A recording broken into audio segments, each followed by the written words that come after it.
SRF Kids Hörspiel. SRF Kids Hörspiel. Dein Podcast.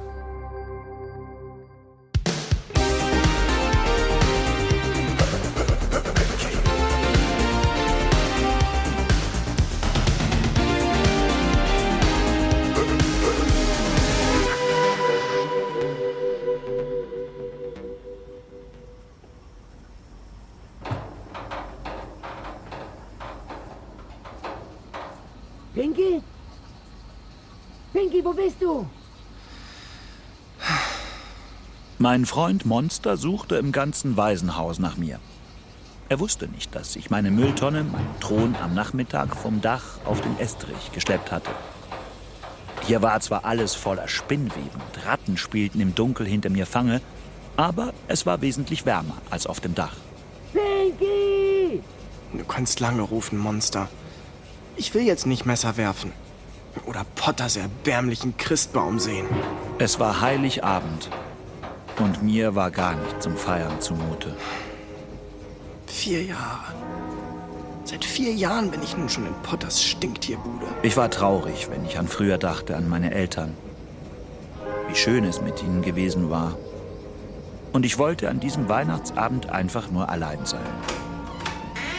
Pinky, steckst du hier im Dustern? Nein! Komm mit aufs Dach, Mann. Es schneit. Das war natürlich was anderes. Was? Schnee? Oh Mann!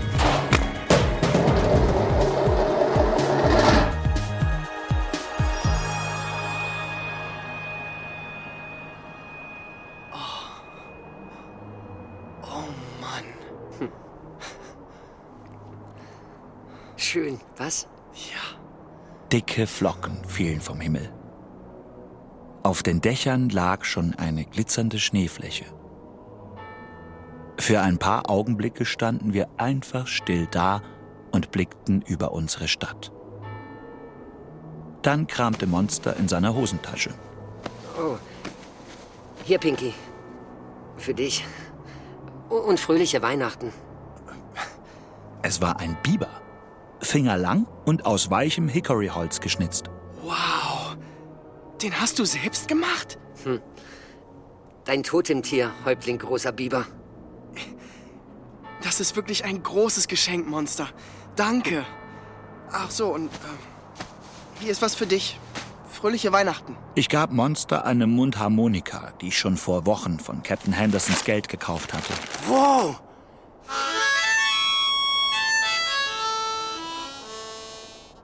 Die ist ja nagelneu.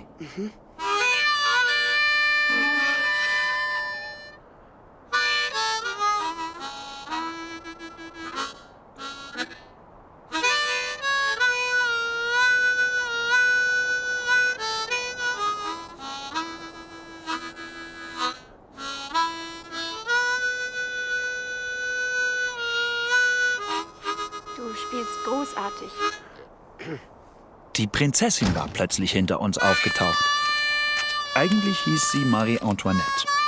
Aber seit Monster und ich sie in unsere Clique aufgenommen hatten, hatte sie auch einen Spitznamen. Wow, das ist das Schönste, was ich seit langem gehört habe. Dafür könnte ich dich küssen. Und warum tust du es nicht? Hast recht. Gesegnetes Fest. Oh, ja, und hier auch für dich, Pinky. Ich bekam einen Kuss auf die Stirn. Monster hatte sie richtig auf den Mund geküsst. Ich hab da was für dich. Nur eine Kleinigkeit. Es war eine dünne Kette, die im spärlichen Licht wie echtes Gold aussah. Die ist wunderschön. Ich hab auch was für dich. Monster hielt der Prinzessin einen geschnitzten Affen hin, der so eine komische Grimasse zog, dass sie laut lachte. Also, wenn du ihn nicht magst, dann... Nein. Er ist großartig. So wunderschöne Geschenke. Und ich habe gar nichts für euch. Kannst du uns ja noch mal küssen. Was, Pinky? Also mir wird kalt. Ich gehe runter. Kommt ihr mit? Ja, Ja. Im Wohnzimmer war die Blindschleiche, also Mrs. Potter gerade dabei, die Kerzen am Weihnachtsbaum anzuzünden.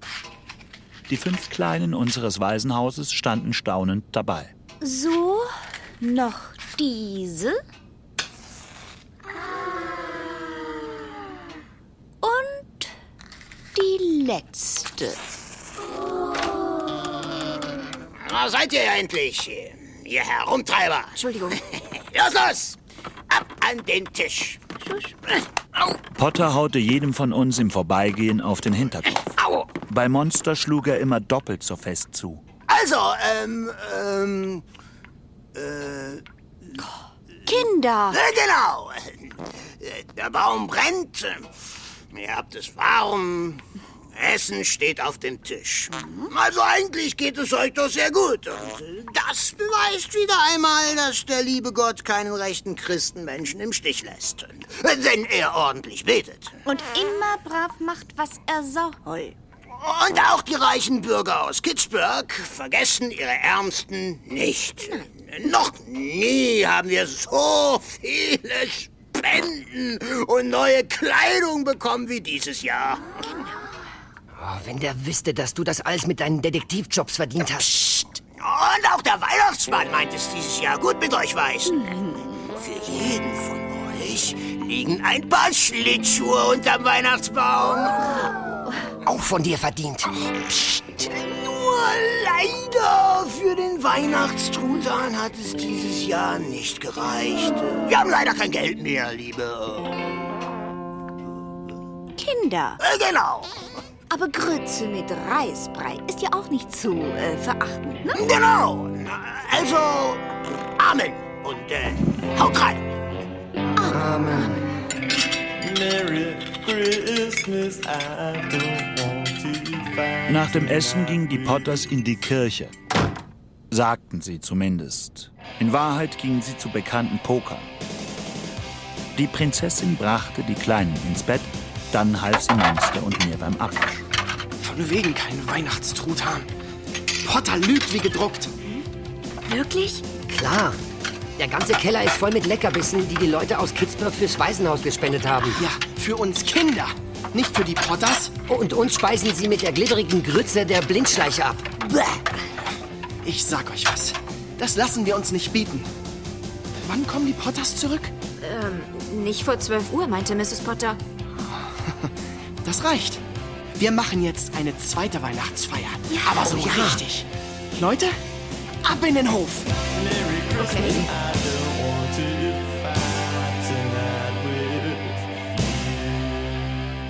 Im Hof wirbelte der kalte Wind den Schnee durch die Luft.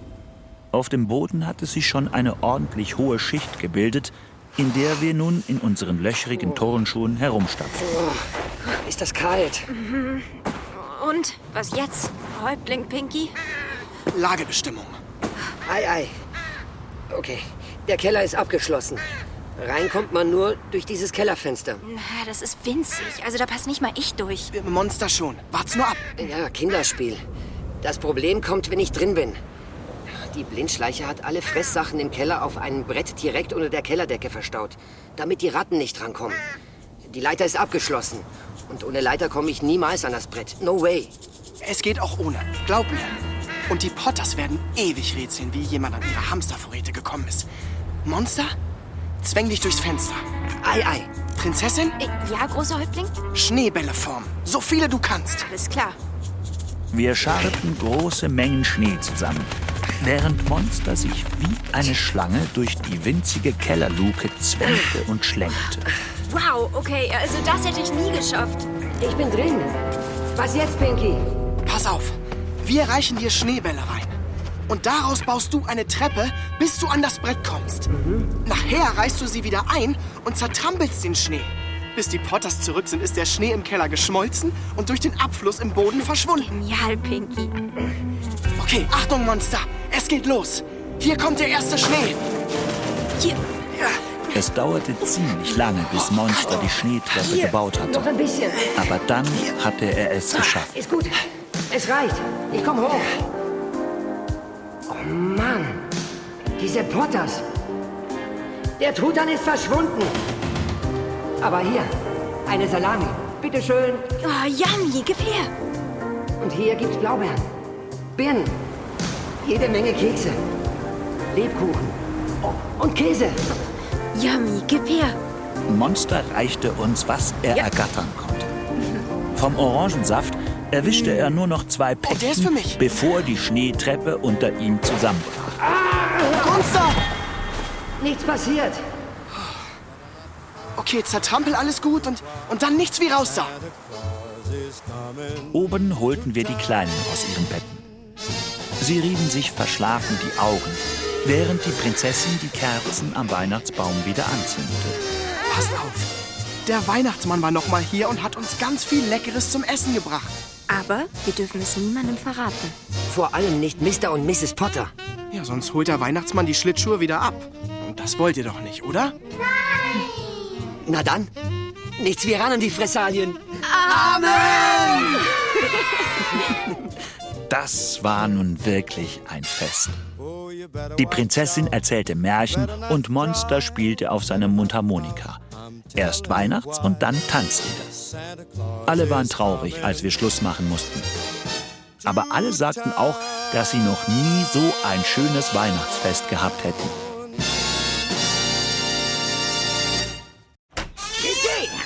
Pinky! Wo steckst du? Sofort herkommen! Die Blindschleiche war nach dem Mittagessen in den Keller gegangen und kam gleich darauf mit verkniffenem Gesicht zurück. Im Wohnzimmer besprach sie sich leise mit dem Stinktier, bevor er die Tür aufriss und nach mir schrie. Pinky! Ja? Ich weiß nicht, wie du es gemacht hast, aber nur du kannst die Sachen aus dem Keller geholt haben. Da bin ich mir sicher. Welche Sachen denn, Mr. Potter? Naja, die, Ja? Jetzt frei nicht so dumm und mach gefälligst die Tür auf. Okay.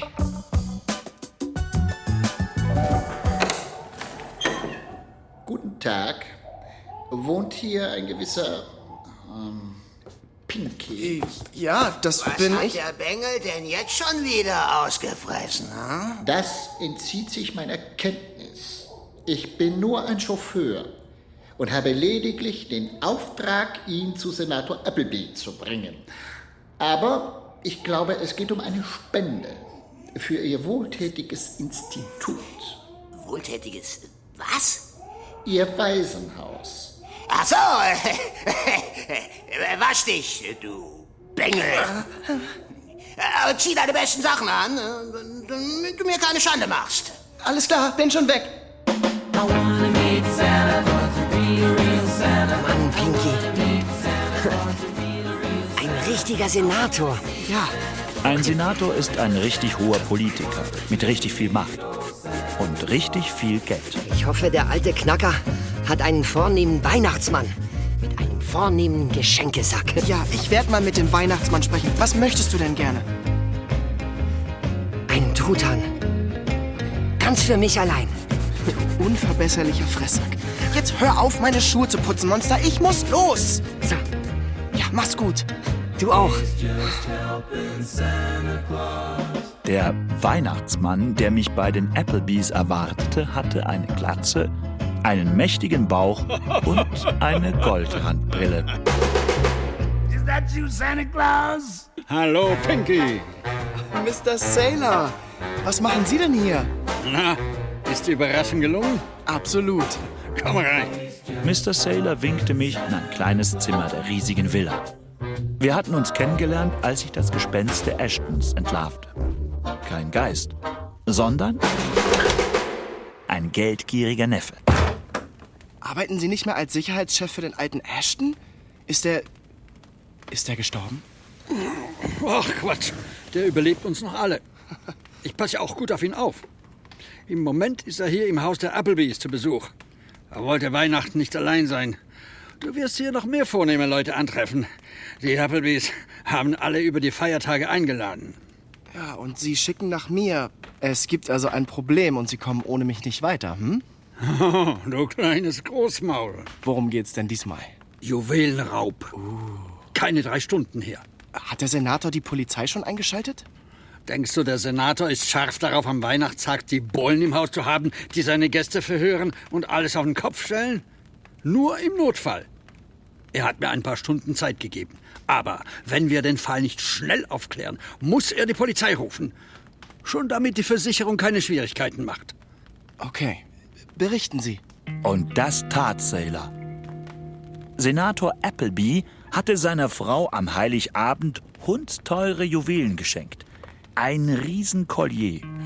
So dick, dass sogar Mrs. Appleby ihr Doppelkind dahinter verstecken kann. Dazu die passenden Ringe, Armbänder, ein Diadem. Du hättest sie sehen sollen. Sie hat sich die Haare à la Marie Antoinette frisieren lassen. Der sollen die Klunker nämlich früher einmal gehört haben. So eine französische Königin. Ich weiß nicht, ob du von der schon mal gehört hast. Marie Antoinette kenne ich sehr gut. Sozusagen persönlich. Wie meinst du? Bitte weiter. Heute hatten sich alle Gäste nach dem Mittagessen zu einem Schläfchen zurückgezogen. Kein Wunder, wie die reingehauen haben. Als bekämen die reichen Leute sonst nichts zu essen. Das ganze Haus ist also wohlig am Schnarchen, als plötzlich die Zofe von Mrs. Appleby einen Schrei aus dem Schlafzimmer ihrer Herrin hört. Du weißt, was eine Zofe ist, oder? Also eine Dienerin, aber irgendwie auch mehr. Ja, eine Zofe ist eine Babysitterin für reiche, fette Damen. Die Zofe, Emma heißt sie, stürzt ins Schlafzimmer und findet Mrs. Appleby ohnmächtig im Bett. Als die dicke Dame wieder zu sich kommt, erzählt sie eine unglaubliche Geschichte. Sie sagt, sie wäre aus dem Mittagsschlaf aufgewacht und da hätte ein Weihnachtsmann neben ihrem Bett gestanden. Ein Weihnachtsmann. Direkt vor mir. Mit einem Revolver in der Hand. Und mit der anderen Hand hat der Weihnachtsmann gerade den neuen Schmuck in seine Manteltasche gestopft. Ein schöner Schmuck. Sailor erzählte weiter, wie Emma gleich auf dem Flur nachgesehen hat. Aber da war niemand. Und dann hat sie auch die große Fenstertür aufgemacht, die von Mrs. Applebys Schlafzimmer in den Schlosspark hinausgeht. Aber nichts. Der Park war tief verschneit. Und es gab keine einzige Fußspur im Schnee. Wohin ist der falsche Weihnachtsmann also verschwunden? Keine Ahnung. Zum Haupteingang war er nicht abgehauen. Da hätte er durch die große Halle gemusst. Und da saß ich. Hinten zum Haus raus ist er auch nicht. Da hätte er durch die Küche gemusst. Und da war noch Hochbetrieb. Man hätte ihn auf jeden Fall gesehen. Aber nichts. Alle anderen Türen waren verschlossen. Also musste der Dieb noch im Haus sein. Oder hast du schon mal von einem fliegenden Weihnachtsmann gehört? Ja. Mit Schlitten und Rentieren? Aber Spaß beiseite. Ich wusste, was Sailor meinte. Die Applebys haben doch bestimmt einen direkten Zugang vom Haus zur Garage. Na klar, aber da saßen alle Chauffeure und spielten Karten. 6 Mann. Wir haben das ganze Haus durchsucht, aber nirgends war jemand zu finden. Ja gut, der Senator kann nun schlecht bei seinen Gästen unter die Betten oder in die Schränke schauen. Ja, und was ist mit dem Personal? Ich habe mich da diskret umgehört. Niemand war zur Tatzeit allein oder nicht da, außer James, der Chauffeur von Mrs. Appleby. Den hatte sie vor Mittagsschläfchen zum Flughafen geschickt, damit er frische Erdbeeren und Ananas abholt, die für das Fest extra aus Kalifornien eingeflogen wurden. Der sollte eigentlich jeden Moment wieder zurückkommen. Also war es doch einer der Gäste. Warum? Die sind doch allesamt selber reich genug. Vielleicht wollte jemand Mrs. Appleby einen Streich spielen. Das habe ich auch schon gedacht. Wie aber bekommen wir das heraus? Da kommst du ins Spiel. Du kannst dich doch unauffällig ein bisschen hier umsehen, ohne dass die Gäste was merken. Als Diener? Nein, als mein Neffe. Deine Mutter ist überraschend krank geworden und der Senator hat großzügigerweise erlaubt, dass du bis heute Abend hier bleiben darfst. Er weiß natürlich Bescheid. Oh, wir sollten erst einmal zu ihm.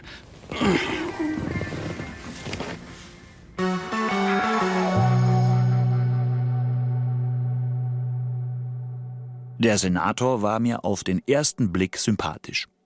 Er konnte großartig lächeln. Und seine warme Hand drückte meine, als wäre es ihm eine besondere Freude, gerade ein 12-jähriges Waisenkind zu begrüßen. Ah, unser kleiner Held. Glaubst du, du kannst Mr. Sailor helfen? Ich hoffe sehr, Senator. Also die Juwelen sind doch gut versichert, oder? Natürlich. Wir bekämen von der Versicherung eine stattliche Summe, falls die Juwelen nicht wieder auftauchen. Aber meine Frau, sie wäre sehr unglücklich darüber. Ich werde mein Bestes tun. Und wenn ich die Täter finde? Die Täter? Nicht bloß einer? Nein, bestimmt nicht. Also, an welches Honorar hätten Sie gedacht, Senator? Ehrlich gesagt, darüber habe ich noch gar nicht nachgedacht. Hast du feste Sätze? Unser Waisenhaus könnte Spielzeug gebrauchen. Und besonders dringend neue Kinderbetten. Einverstanden. Ich schreibe Mr. Potter einen Scheck. Ja, das. Oder ich könnte mit Ihrem Chauffeur einkaufen fahren und er bringt die Sachen dann als Geschenk. Dann müssten wir Mr. Potter nicht belasten. Und wir könnten der Presse einen Tipp geben. Ich meine, ein bisschen Reklame hat einem Politiker doch noch nie geschadet. Mehr als einverstanden. Und wir hatten dieses Jahr keinen Truthahnbraten. Den sollt ihr bekommen. Mit Preiselbeeren und allem drum und dran. Vom besten Koch der Stadt. Aus der Küche vom Hotel Majestic. Einverstanden? Ja, sehr. Aber machen Sie 2 Truthähne draus, weil wir sind 10 Personen im Waisenhaus. Und ein paar von uns sind, ja, starke Esser. Genehmigt. Noch ein Wunsch? Der Schmuck ist sehr viel wert, nicht wahr? Ja, aber das Geld bekomme ich ja von der Versicherung wieder. Aber dann würde sich Ihre Frau sehr grämen, nicht wahr? Wie viel wäre es Ihnen wert, Ihrer Frau diesen Gram zu ersparen? Du gefällst mir, Junge. Was meinst du denn, wie viel?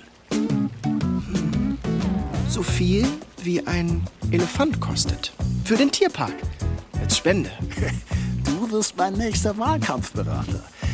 Aber ein Elefant geht nicht. Tut mir leid.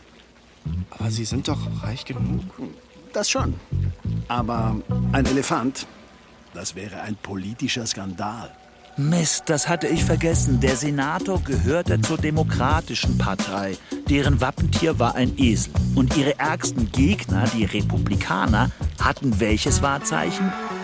Genau, einen Elefanten. Verstehe. Wie wär's mit einem Nashorn? Gut, ein Nashorn. Aber nur, wenn du den Täter findest. Und die anderen Spenden? Die Truthähne bekommst du auf jeden Fall. Die müssen ohnehin jetzt gleich bestellt werden. Aber jetzt Schluss. Und an die Arbeit. Der Senator ging und Sailor und ich machten als Onkel und Neffe als erstes einen gemütlichen Verdauungsspaziergang durch den Park, der dick eingeschneit an der Vorderseite des Grundstücks lag. Und? Schon was entdeckt? Alle Zimmer im Erdgeschoss haben Flügeltüren, die nach außen in den Park geöffnet werden, nicht wahr? Genau wie in Mrs. Applebys Zimmer.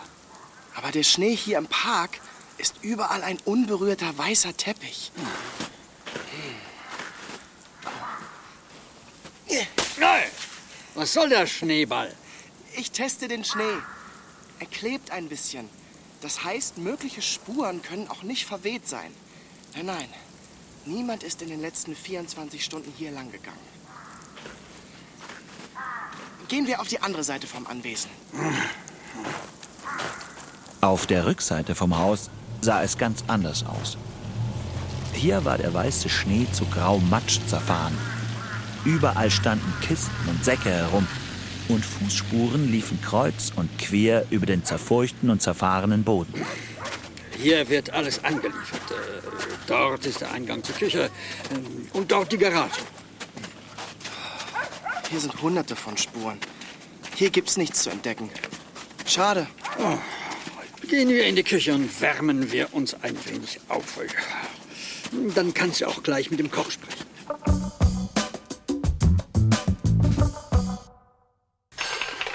Ich sag's nochmal, Mr. Sailor. Niemand Fremdes ist nach dem Mittagessen durch meine Küche gelaufen. Und schon gar kein Weihnachtsmann. Schon gut. Plötzlich flog die Küchentür auf und ein junger Mann in Chauffeuruniform stürzte herein. In jeder Hand trug er eine große Kühlbox. Sein Gesicht war kreidebleich und er keuchte vom schnellen Lauf. Überfall! Stöhnte er und ließ sich auf einen Stuhl sinken. Was? Han, wo? Ja, eben. Draußen hinterm Haus. Auf dem Parkplatz. Oh, kommen Sie mit, Mann. Zeigen Sie es uns. Der Chauffeur war Jameson, der Fahrer von Mrs. Appleby. Sie hat mich zum Flughafen geschickt, um frische Erdbeeren und Ananas zu holen. Das wissen wir, Mann. Sagen Sie uns lieber, was hier passiert ist. Ich war gerade aus dem Wagen gestiegen. Die Kühlboxen rechts und links in der Hand. Da kam mir ein Weihnachtsmann entgegen. Ich habe mir nichts dabei gedacht. Immerhin ist ja Weihnachten. Aber plötzlich zog der einen Revolver aus der Tasche und befahl, Hände hoch. Warum haben Sie den Mann nicht festgehalten, Herrgott? Ja, was denn? Also, wenn vor Ihnen plötzlich ein Weihnachtsmann mit einem Revolver auftaucht, dann denken Sie ja auch nicht dran, den festzuhalten, sondern heben brav die Arme. Und außerdem hatte ich doch die Kühlboxen in den Händen. Ja, und dann ist er auch schon zur Straße rausgelaufen. Och, es ging alles so schnell. Hier sehen Sie noch meine Fußspuren. Hier hab ich gestanden. Neben dem Auto in einem Streifen frischen Schnees zeichneten sich deutlich die Fußspuren des Chauffeurs ab. Also ich bin extra etwas weiter im Schnee neben dem ganzen Matsch gelaufen, um nicht auszurutschen. Und der Weihnachtsmann, wo war der? Der stand dort drüben. Ja, aber du wirst dort keine Fußabdrücke finden, Junge. Dort ist der Schnee total zerfahren. Und außerdem ist er in den Reifenspuren gelaufen. Entwischt! Verdammt noch mal! Ich könnte mir die Haare raufen, wenn ich noch welche hätte. Würden Sie den Mann wiedererkennen? Oh, ja, wie denn? Mit der roten Mütze und dem Rauschebart? Ja, was ist denn überhaupt los? Ist was passiert? Ah, halten Sie die Mr. Sailor! Ist doch wahr! Ich buxierte den wütenden Sailor in das kleine Büro, wo wir Kriegsrat abhielten. Der falsche Weihnachtsmann muss sich gleich nach dem Raub draußen versteckt haben. Er war gar nicht mehr im Haus. Und jetzt ist er uns entwischt. Tut mir leid um dein Nashorn, Pinky. Aber ich glaube, wir sollten jetzt zum Senator gehen und ihm alles sagen. Er muss die Polizei benachrichtigen. Nein, bitte warten Sie noch ein kleines bisschen. Ich will mich noch mal umsehen. Irgendwas stimmt da nicht. Sailor gab mir eine halbe Stunde. Ich begann in der Küche. Dort waren sie eben dabei, die Kühlboxen auszupacken und die leuchtend roten Erdbeeren in große Schüsseln zu füllen. Boah, da staunst du was, Junge? So schöne Früchte sieht man im Winter nur selten. Ja, ich sehe sowas nicht mal im Sommer. Bedien dich. Da bleibt eh einiges übrig. Echt? Das ließ ich mir nicht zweimal sagen. Danke. Die Erdbeeren schmeckten so gut, wie sie aussahen. Ich hob eine der Kühlboxen hoch. Die waren selbst leer ganz schön schwer. Dieses neue Lied da im Radio. So ein Schrott. Das wird nie ein Hit, das sage ich dir. Danke für die Erdbeeren. Ich muss jetzt los. Komm später wieder. Dann schneiden wir die Ananas auf. Oh ja, auf jeden Fall. Aber erst nach der Arbeit. Ich ging noch einmal um das große Anwesen. So. Da war die Parkseite mit der unberührten Schneedecke vor dem Haus. Auf der Rückseite der Hof mit seinem Schneematsch und Reifenspuren. Dort die Fußabdrücke von Jameson, dem Chauffeur. Und da machte etwas in mir Klick. Ich hab's. Das ist es. Das ist es. Mr. Sailor! Mr. Sailor, ich hab's! Kurze Zeit später stand ich mit Sailor im Büro des Senators. Herr Senator, wo ist Ihre Frau? In ihrem Zimmer. Sie hat es seit dem Überfall nicht mehr verlassen. Und wo ist Emma, die Zofe Ihrer Frau? Bei ihr? Gut. Bitte sorgen Sie dafür, dass Ihre Frau Emma unter irgendeinem Vorwand aus dem Zimmer schickt. Ja, vielleicht in die Küche. Da gibt es frische Erdbeeren. Und dann gehen wir zu Ihrer Frau. Ich habe etwas entdeckt. Der Senator schaute mich noch eine Sekunde lang prüfend an, aber dann folgte er meinem Wunsch. Und keine 2 Minuten später waren Sailor, der Senator und ich in Mrs. Applebys Schlafzimmer. Sie lag noch im Bett. Der Senator eilte zu ihr und streichelte ihre Hand. Oh, Edna! All die Aufregung, die du durchmachen musstest. Oh, Edgar, der schöne Schmuck. Bitte, Mrs. Appleby, wir haben nicht viel Zeit. War Ihre Zofe nach dem Überfall die ganze Zeit bei Ihnen? Emma? Ja, die ganze Zeit. Warum? Ja, sehen Sie, mir ist da etwas aufgefallen. Emma hat doch ausgesagt, sie habe gleich die Flügeltür in den Park geöffnet, um zu schauen, ob sie den falschen Weihnachtsmann dort entdeckt. Ich habe nicht darauf geachtet. So durcheinander war ich noch nach dem Überfall. Aber die Tür wurde überhaupt nicht geöffnet. Die Tür geht nach außen zum Park hin auf. Hätte Emma die Tür aufgemacht, hätte der Schnee davor weggeschoben sein müssen. Ist er aber nicht. Die Schneedecke ist unberührt. Emma hat gelogen. Aber warum? Einen Moment. Da ist noch jemand, der gelogen hat. Und zwar ihr Chauffeur. Mein Chauffeur? Nein, der von Mrs. Appleby. Jameson? Ja, Jameson. Warum hat er den Wagen nicht in der Garage geparkt? Das wäre doch für ihn viel bequemer gewesen. Alle Chauffeure machen das. Aber stattdessen hielt er draußen auf dem Hof. Ja, warum? Weil er nur auf dem Hof allein auf den angeblichen Weihnachtsmann treffen konnte. Wieso angeblich? Er hat dir doch ganz genau beschrieben. Denk doch mal an den Revolver. Ja, er hat ihn ganz genau beschrieben. Das ist ja das Seltsame. Warum hatte der Weihnachtsmann ihn überhaupt überfallen? Warum ist er nicht an ihm vorbeigelaufen? Warum ihn bedrohen? Jameson wusste ja nichts von dem Überfall. Das schien Sailor, der mir bis jetzt nicht so richtig geglaubt hatte, nachdenklich zu machen. Ja, das stimmt. Aber viel wichtiger ist das. Jameson hat doch erzählt, dass er ganz brav die Arme gehoben hat, als der Weihnachtsmann ihn mit dem Revolver bedroht hat. Stimmt. Ja, dann gehen Sie mal in die Küche, nehmen in jede Hand eine der Kühlboxen, aber voll, und versuchen Sie, die Hände zu heben. Das ist unmöglich. Er hätte die Behälter vorher abstellen müssen. Aber es gibt keine Spur von ihnen im Schnee. Ich hab's mir angesehen. Also, warum lügt er? Ich glaube, der falsche Weihnachtsmann ist niemand anderes als Ihre Zofe Emma. Bäm, das saß. Meine Emma? Und ihr Komplize Jameson. Mein Jameson? Ja. Im Mantel, mit der Mütze und dem weißen Bart konnten sie Emma natürlich nicht erkennen. Und wenn jemand einen Weihnachtsmann sieht, sucht man unwillkürlich nach, ja, einem Mann. Aber Emma hätte doch den Schmuck einfach nehmen können, während ich schlief. Jederzeit. Ja, und der Verdacht wäre sofort auf sie gefallen. Nein, sie sollten den Dieb sehen und beschreiben. Ein Weihnachtsmann. Und damit auch jeder daran glaubt, musste Jameson ihn auch noch einmal sehen. Und wie er entkommen ist. Aber in Wirklichkeit hat Emma, als sie ohnmächtig wurden, den Schmuck und das Weihnachtsmannkostüm schnell hier im Zimmer versteckt. Und dann erst hat sie aus der Ohnmacht geweckt. Ich behaupte, der Schmuck ist hier in einem dieser großen Schränke oder in einer der Schubladen. In meinem Zimmer? Nicht wieder ohnmächtig werden, Liebes. Pinky! Du meinst, der Schmuck ist noch hier? Der Senator sah mich mit weit aufgerissenen Augen an. Aber ich war mir meiner Sache sicher. Ja, ganz bestimmt. Seit dem Überfall war Emma ja nie allein im Zimmer. Sie konnte ihn nicht wegbringen. Und Sie haben das ganze Haus durchsuchen lassen, Senator. Bis auf, ja, das Zimmer Ihrer Frau. Genial. Also dann suchen wir mal. Na, machen wir es uns einfacher. Lassen wir uns doch einfach von Emma helfen. Wir verstecken uns dort im Schrank.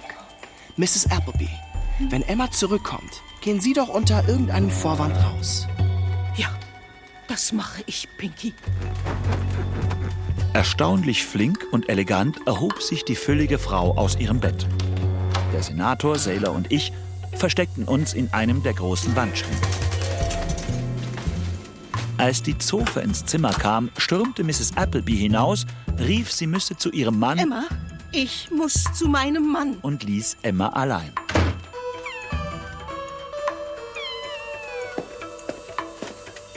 Ja, sie geht geradewegs auf die Kommode zu. Sie zieht sie von der Wand. Ja, offensichtlich ist etwas um die Hinterwand geklärt. Das sind sie, meine Juwelen. Also dann greifen wir zu. Stillgestanden! Oh, verdammte Axt! Wir erschreckten Emma so sehr, als wir plötzlich zu dritt aus dem Schrank schossen, dass sie keinen Fluchtversuch unternahm. Die Juwelen waren in ihrer Hand. Das Weihnachtsmannkostüm entdeckten wir in einem der großen Wandschränke. Der Revolver steckte in der Manteltasche. Der Senator ließ Jameson den Chauffeur rufen. Der wurde kreidebleich, als er das Kostüm entdeckte und den Revolver in der Hand des Senators. Das ist nur ein Spielzeug. Wir wollten niemandem etwas zuleide tun. Wir wollten nur... Schnauze, du Kerl! Das kannst du alles der Polizei erzählen. Die rufe ich jetzt nämlich an. Oh, bitte lassen Sie mich vorher gehen. Angst vor der Polizei? Hast du was ausgefressen? Das könnte ich vielleicht in Ordnung bringen. Ich schüttelte den Kopf. Wie sollte ich einem so mächtigen Senator erklären, dass es für ein Waisenkind nie gut war, aufzufallen? Wenn Potter mitbekam, dass ich in eine so große Geschichte wie ein Juwelendiebstahl in einem der reichsten Häuser Kittsburg verwickelt war, würde er mich nie mehr aus den Augen lassen. Mr. Sailor hier wird Captain Henderson schon alles richtig erklären. Nicht wahr? Ich schenke Ihnen den Ruhm, Sailor. Sie können sich ja bei Gelegenheit mal erkenntlich zeigen. Mach ich, du Rotznase. Und frohe Weihnachten. So, und jetzt raus mit dem Kerl. Ich lass dich nach Hause fahren, Pinky. Mit meinem Chauffeur. Da könnt ihr auf dem Weg die beiden Truthähne aus dem Majestic abholen. Dann kommst du gleich mit wohltätigen Spenden ins Waisenhaus.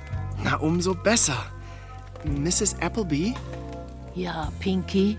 Haben Sie nicht ein Foto von Ihrem Schmuck für mich? Ich möchte es gerne meiner Freundin zeigen. Die heißt nämlich Marie Antoinette. Ein Foto habe ich leider nicht. Oh, schade. Aber ich habe eine Idee. Komm doch morgen mit deiner Freundin vorbei. Dann darf deine Marie Antoinette den Schmuck sogar einmal anlegen. Und ich hebe euch ein paar Erdbeeren auf. Dann müssen Sie sich wohl auch auf den Besuch eines Monsters gefasst machen. Have yourself a merry little Christmas now.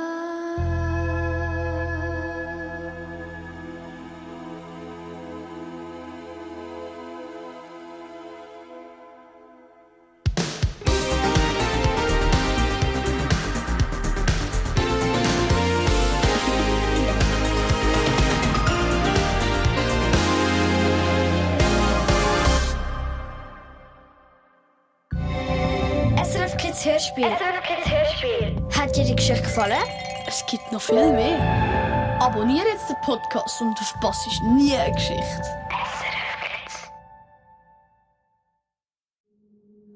Das war ein Podcast von SRF. Produziert im Auftrag der SRG.